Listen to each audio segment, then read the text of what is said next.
Sometimes when you play a basketball game, you still just got to win a rock fight. Tonight was one of those nights. You are Locked On Bama, your daily podcast on the Alabama Crimson Tide. Part of the Locked On Podcast Network, your team every day.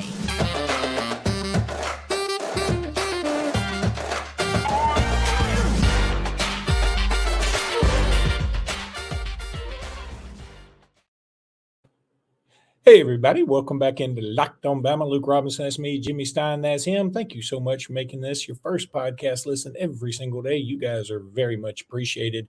And I'll tell you somebody else who's appreciated after tonight, and that's Cool Mo D, Muhammad Diabate. There was a song I used to love when I was growing up back in the 80s, I Go to Work by Cool Mo D. And boy, did he go to work. This kid stepped up big time. I mean, nuts were dropping like a clumsy squirrel out there, Jimmy. It's really one of my favorites. It's my favorite win of the season. First of all, it's the biggest win of the season because it delivered Alabama to the Sweet 16. But it's one of my favorite wins I've ever seen. I'm talking about ever, and I've watched Alabama basketball pretty much every game that can be watched going back to the late 80s. It was one of my favorites because we won in a way that people said we couldn't on the big stage. When people said, hey, you want to beat Alabama? Make it tough under the rim. Make it a rock fight. Make it a brawl, and you'll beat Alabama. They're too soft. They're too soft to win a game like that. So you can tell Grand Canyon goes, we're not athletic enough to run with them. We can't just play our normal game. They'll run us out of the building. They're too good for that. But you know what? We can win a fight. We can win a brawl. We can foul them, and they got all the help they needed from the refs, especially early, who were just not going to make foul calls, which allowed Grand Canyon to play as physical as they wanted. And yet we still found a way to win. I thought late when things started looking bad, I said, someone has to step up and help Mark. Mark cannot do this by himself. Someone's got to step up.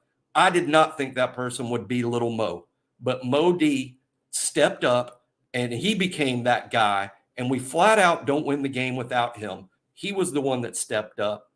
That we did it without right. If you told me before the game, Luke, that we would lose Reitzel early, basically have to play the whole game without him, and that it would be officiated in the manner in which it was, which was basically anything goes, I would have told you there is no way Alabama's going to win without Reitzel and that style of basketball being forced upon Alabama. There's no way they will win, even against a Grand Canyon. And they did. And you know what great teams do? They find a way, and they can beat you in more than one way. Like last year's team was a great team. People forget because of that San Diego State loss. But last year's team was great because they beat you in all sorts of ways. They could hit the threes. They could just defend the heck out of you. They could score under the basket and play above the rim. And they could be tough with Clowney and Bediako. The last year's team could beat you in any number of ways. This year's team was more limited, yet they found a way. I couldn't be prouder of them. Alabama's got a fantastic basketball coach and a bunch of kids that just refuse to lose. Yeah, and those are some great points. I mean, first of all, congratulations to the team, back-to-back Sweet 16s for the first time. Good Lord, since I was in school. I didn't even want to say the actual date because I think it's better to say, since the Stone Age. It sounds even further ago when I say it's 1991, but it sounds even further ago when an old man like me says, since I was back in school. But no, that was the Horry, Sprewell, James Robinson teams. I had some friends of mine that are, and God bless them, I love them. And I don't think they listen to the podcast, so I think I can say this. I wouldn't say their name anyway, but they were texting me during the game and sort of a group thing, and they were like, this is pathetic. There's no way this online university should be hanging with us. And all I could think was, I wanted to respond so badly, like, guys, y'all hadn't been paying attention. You can call them an online school all you want to. Maybe that helps them get some of the dudes they got because they got dudes. And not only that, do they have dudes? They got dudes that throw punches.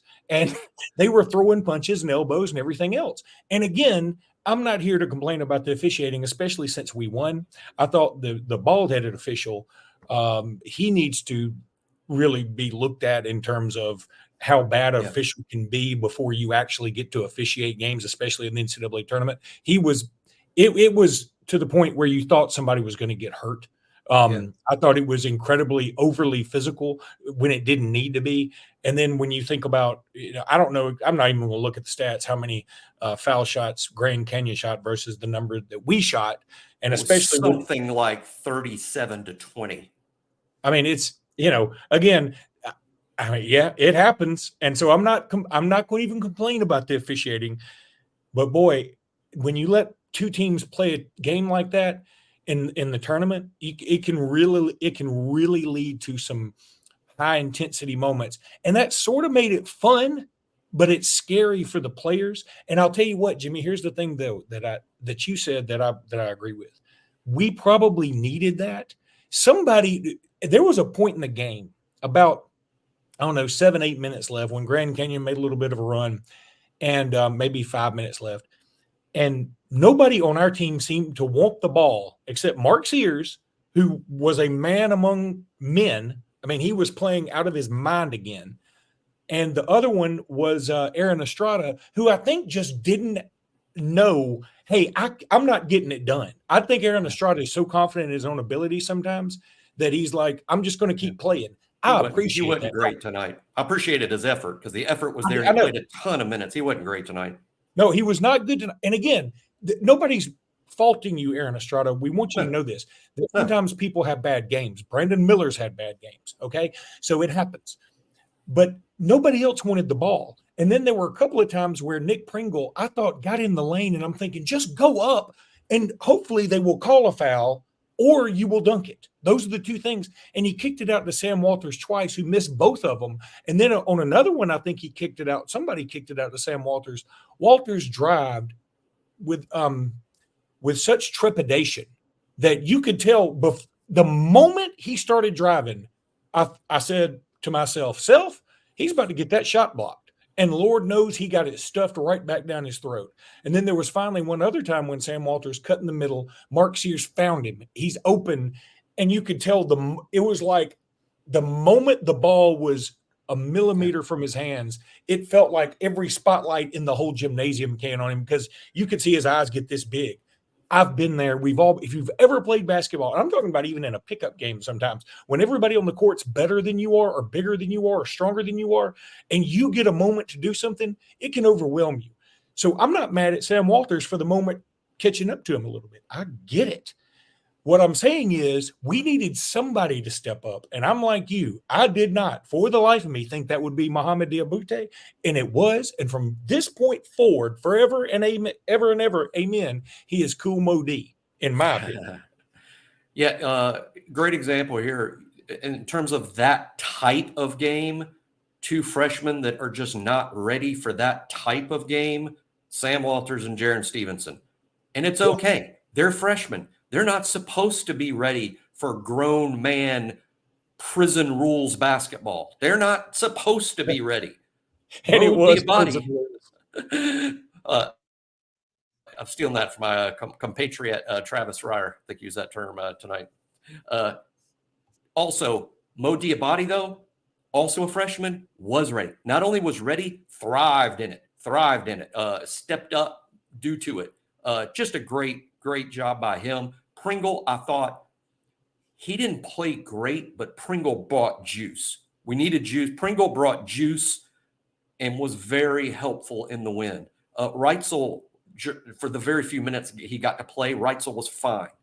Mark was just continues what I'm going to be. I'm going to do a lot of research, but I'm close to saying this is the greatest season by any Alabama basketball player of all time. The greatest season. I'm not saying Mark's the best player to ever play at Alabama. I'm just saying the greatest season. Like I say all the time about Mac Jones.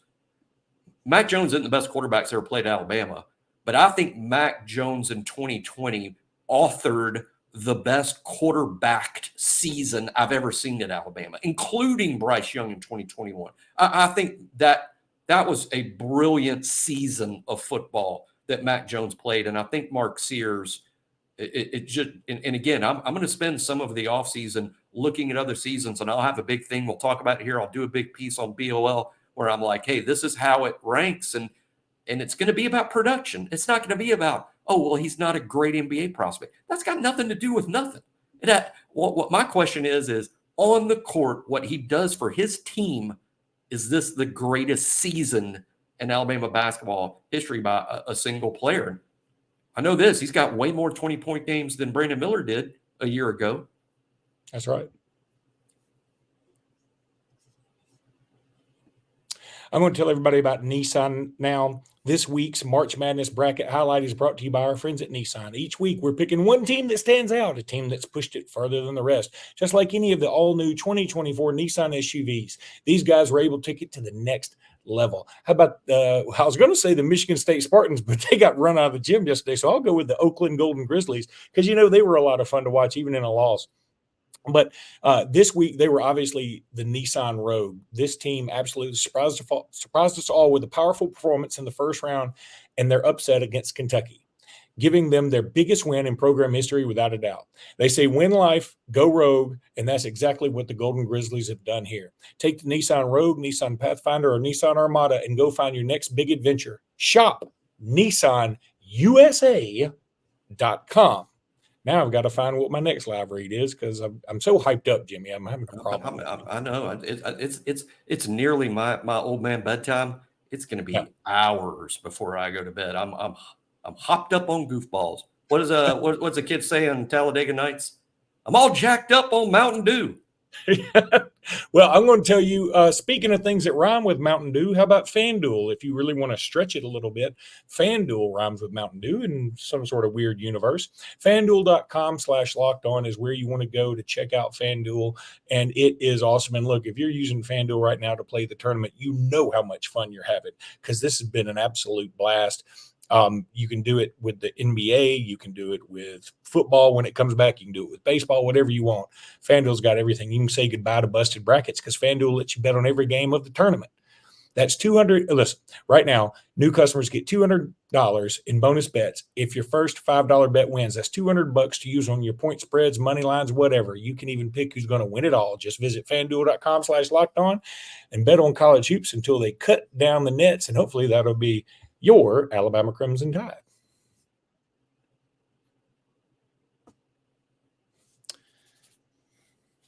I apologize for any internet issues. I'm in Atlantis at the Bahamas. I had to, they don't get TBS here for whatever reason. So I was telling my wife, no, nobody's going to have it. Nobody's going to have it. And then we walked into this little place in Atlantis that had it. And so we had to sit there and eat and watch and do. And I sat there the whole time and watched it. It was great. Look, a couple of more things. I just looked up the stats while I was doing that live read, and Mohamed Diabate only had 9 points. It may be the greatest 9-point performance in Alabama history. It may be. I mean, now there are other, like you said with Mark Sears, you got up the minutes played. You got up his minutes played. Yeah, probably just about 13 minutes, 14 minutes. Well, this doesn't have the minutes played just yet. I mean, sometimes I'll say 9 points, but the 9 points were, and certainly less than 20 minutes. It's probably more like 14 minutes. And how about 3 of 3 from the stripe? Yep. Yep. Now, and by the way, he came into the game shooting under 50% as a free throw shooter. Yet when it mattered, when the season was on the line, what did he do? Knocked him down. And here's the other thing. Didn't you love it when he had that big play with an and one that, like, I mean, the whole team went nuts on his head. I mean, like, everybody was circling him up, dabbing him up, kissing him. I mean, maybe some fondling. There was a lot of stuff. I would have been right in the middle of all of it if I'd been there. So it was just awesome. And it was so good to see that cohesion being built. And then conversely, and I'm not going to sit here and harp on the bad stuff. At some point, we got to get more out of Grant Nelson. At some point in this tournament, and no better time than Thursday, we've got to get something out of Grant Nelson. Sort of been a question mark a lot of the season, but down the stretch in particular, I think he's really faded. I think the long season of him banging inside, which was never his thing. That's not why he signed with Alabama. He didn't sign with Alabama because he's like, hey, you know what I want to do? I want to guard fives and bang with big bodies under the basket. I mean, that's so not what he does, but that's what we ask him to do because no one else can really do it. And all it does is just ends up getting him in foul trouble. And I think getting abused on that end of the court has affected his offense. And it's just kind of been messy at the end. But hey, Grant, we need you against North Carolina. We need you against North Carolina, because to beat that team is going to take the guts of tonight coupled with how great we played in the opener. It's going to take the combination of both. And let me tell you, we've struggled all year with teams that have an elite player in the paint. And here comes Armando Bacot. Yeah. That guy, I'm telling you right now, write it down. He's a dude. 25 and 12 is where I would set the over-unders at 25 and 12 for him. He's going to just murder us. And for all the people right now that are going to be upset about that Thursday night, don't get upset now. Just be upset Monday, Tuesday, and Wednesday, because you're just wasting your time Thursday night getting upset about it. You can see this coming like a train through the tunnel. It's guys like him that have been a problem. And when people say, well, they can't guard a big guy, we guard big guys every night. We play against big guys every night. They have trouble against super talented big guys. And this dude is as much of that as anybody is in this country, other than maybe the Purdue kid who, by the way, murdered us. So it's going to be a big night for Armando Bacot. What we have to do is just make sure that he doesn't get any help, that it's just the Bacot show. Well, or RJ Davis. I can take it if it's RJ Davis and Bacot show. I can take that. We can't let anybody else beat us. And what we need on the other side is we need it to be the Mark Sears show again. And we need Mark Sears and the Three Musketeers, and they can combine for whatever. Whether it be Rylan Griffin, whether it be Grant Nelson, if it's Diabute again, if it's Pringle, if it's Estrada. Estrada hasn't had a great tournament either necessarily. Maybe we need 3 of those guys to step out. I just did 4, but we need 3. I was saying 4 because I was thinking 4, but we only need 3 with Mark. That makes 4. So that's interesting to see us play as an underdog. Even though we lost some conference games to good teams, I don't think at any point since November, December have we kind of been, we're definitely an underdog in this game. Now, I know we were against Purdue, probably against Arizona, to some extent Creighton, maybe to some extent Tennessee a little bit, but not like this. And it'll be interesting to see the mindset of, hey, we gotta bar a little Grand Canyon. I'm not saying make it a rock fight. We actually don't want to get in that game. That's not good for us. But what we have to do is sort of surprise North Carolina, get North Carolina out of their game. And you know what we forgot to mention all night, which is probably the most important thing? How about Alabama's defense, which has been crappy all year? It really has been a problem. It hasn't been good. We don't have a lot of good defenders, but they played great defense tonight. And it was forgotten the first night. The opposition scores 93 points, and it's like, oh, there's Alabama's bad defense again. That's not true. When the first team was out there winning the game and they were up at the point in the game when Alabama was up 31, we had played really good defense from the beginning of the game up to being up by 31. All the scoring happened after the fact, after that game was well over. We've played really good defense in this tournament. All that hard work by the team and Nate's coaching, we're somehow squeezing defense out of this group here at the end. Yeah, we really are. And, another thing that I'd like to say about this is that in the tournament, it seems like, because it's almost like a condensed season, a 6-game season for those teams that end up winning it all. It's like they play a game that's a rock fight. They play a game where they play their couple of games maybe where they play their best. They play another game where they needed a few bounces. And so we've had, I think, one of our better games the first game. Then we had our rock fight. We're due another good game, I think. And I'm not predicting Alabama going to win. Nothing to lose. Huh? Nothing to lose. Nothing to lose. So it really does. It's different than having to play North Carolina in the season, because you're like, okay, we can do this one a little different. This is win or go home. So yeah, let's make Bacot do some things he doesn't like doing. Yeah.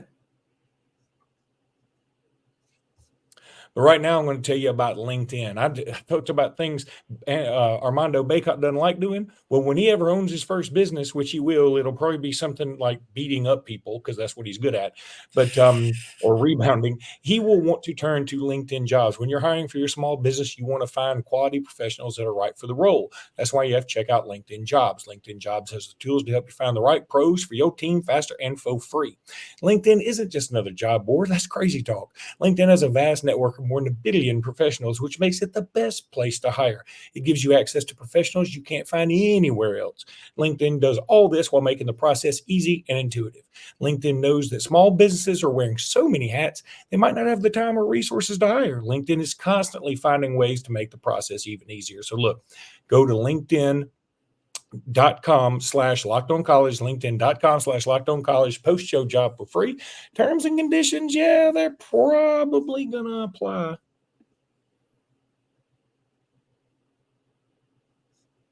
Uh-oh. Yep. This lag in my internet is really bothering me. But Jimmy, I'm just going to leave it. Comes out well here. Hope everybody at home is able to listen and enjoy it fine. It's coming out fine here. All right, you sound like a robot who's had a concussion, but oh no, that made me laugh. I don't think that's possible. But yeah, I know. Like I have learned to feel. Okay, but Jimmy, I'm going to let you just talk about Luke Metz, who committed to Alabama today at 4:30, and big commitment, another linebacker commitment, and the staff really seems to love this guy. And I thought it was funny that apparently Kalen DeBoer even called him and talked to him about how jacked up he was about his commitment. But even Kalen DeBoer was like, "Okay, we're going to figure out a way to stop getting all these linebacker commitments." That does make 4. I'll talk about that in a second. First, I just want to talk about Luke Metz and what a great, this is a kid with 8 SEC offers plus Michigan. So I know his ranking isn't particularly high. I don't know that he will ever be ranked particularly high, but 8 SEC offers plus Michigan, playing 7A football in Georgia, plays at Caleb Downs' old school. What I really like about the tape about Luke Metz and why I think Alabama was interested as well as all the other big schools that offered. By the way, had checked into it. Oklahoma wanted Metz. Ole Miss fought all weekend to get him not to commit. This was a good, solid pickup. Metz is an inside linebacker in the truest sense. He's going to play that position, probably playing the Mike linebacker spot. So you're going to think, okay, well, he's really good in the tackle box. He's really good against the run. He's a good tackler. He can shed and stack and shed. He can shoot a gap and tackle a running back for a loss. That is his game. So if you're like, hey, that's probably what he is, you're right, 100% right. But what makes the kid a little special is this. He's a better athlete than you think. This kid is pretty athletic. If we were just simply asking him to play in space and drop in coverage, he can not only do it, he'd be good at it. He's really versatile. His highlight tape is full of him making great plays in space and making plays well away from when he lines up. Watch where he lines up and then watch where he makes the play. You see a kid with great range. I'm a fan. Now, you've taken 4 inside linebackers in this group: Luke Metz, Miles Johnson, Duke Johnson, and Abdul Sanders from California. 4 is a lot. But keep in mind that what Alabama has at inside linebacker right now, you're probably losing your top 3, 2 to the NFL, Deontay Lawson and Jahad Campbell. And the 3rd inside linebacker right now is probably Justin Jefferson. He's a senior. So you only have 7 on scholarship, period, and you're losing 3. So Alabama did have to go kind of heavy at the inside linebacker position. And then let's see what happens between now and December. There is still room. Alabama really likes Ty Jackson, who may be the number 1 inside linebacker in the country in this class. Ty Jackson likes Alabama. Alabama likes him. Don't think for one second you, quote, don't have room. You always have room for Ty Jackson. So nobody needs to worry about that. I do think Alabama may apply the brakes as to the non-Ty Jackson types at inside linebacker from here on out. But Alabama had to sign a few, and Duke Johnson's an elite player. Abdul Sanders is a guy that you'd certainly project to be a future starter. And Luke Metz and Miles Johnson are definitely guys that will be contributors in their time at Alabama. That's the way I look at it right now. All with significant upside, all of them. Oh, mute. I think this is a mute, not an internet thing. Could be in Atlantis. You're in Atlantis. It's a fictional place. It doesn't even exist. Of course your voice doesn't work there. Atlantis isn't even real. It's a lot like Grand Canyon University. It's not even really real. I'm going to tell you something. I was so ready to have a lot of the Grand Canyon is so overrated. It's just a big hole in the ground anyway, kind of takes. But I do respect to Grand Canyon because they came out and said, we're just going to throw elbows and punches all game long and make them call fouls. They decided not to. So more power to them. Don't hate the player, hate the game. Why did Vanderbilt fire Bryce Drew? I don't remember. I'm sure they weren't winning. I'm sure they weren't. Bryce Drew's a good basketball coach. I always say it, drives everybody crazy to listen all the time. Too many coaches are fired. Too many things are blamed. Administrators need to sit down and figure out why we're not winning, and don't just please the fans by firing the coach. Bryce Drew is a much better coach than what Vanderbilt usually has. And I think he proved it in this tournament, and he's going to end up with a big job again. What happens if his brother takes a Kentucky job? Does Baylor just hire Bryce Drew? They might. Yeah. Jeez. What are they? Maybe they just fired him so that they could, we really just want to be able to fire Jerry Stackhouse. So we're firing you so we can hire somebody that we're really going to fire. We're going to fire we're going to fire the heck out of that guy. We're just firing you for practice. Now, I don't know. I don't remember, and I haven't Googled, and I don't really care. I'm just saying that Bryce Drew is a good basketball coach. He was good at Valpo, which is how he got the Vanderbilt job, and he's been great at Grand Canyon, which has got to be next to impossible to recruit to. And look at him, and he's a good coach. I know this. He's a better coach than what Vanderbilt usually has, and I guess they fired him about 5 years ago. All right. That's going to do it for tonight's podcast. We'll be back tomorrow, I hope, sometime. Until then, roll tide, everybody. Roll Tide.